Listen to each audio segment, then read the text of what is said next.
I'm home alone. Please don't rob me. Not that you'll find anything except for glue traps and expired ranch.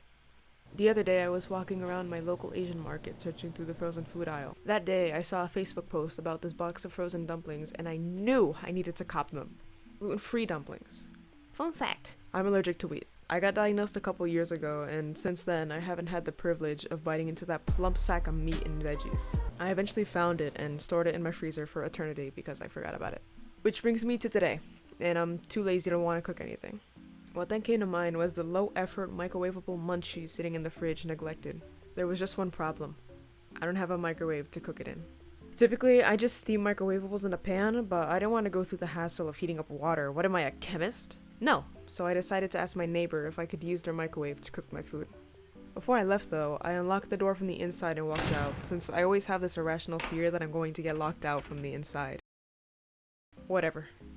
I just went to my neighbor's. Hi, so I was wondering if I could cook my dumplings in your microwave. Also, I accidentally knocked myself out. Could I use your phone to call the landlord? I felt like a stray dog eating my dumplings inside another person's house. I was hella embarrassed, but the dumplings were actually quite good. Perfect timing, since when I finished my meal, the landlord came by. Sorry, but I don't have an extra key. I don't like taking up space, so my brain was really working overtime to figure out how to get back in my apartment. I considered using a knife, but knowing myself, I'd lose a finger.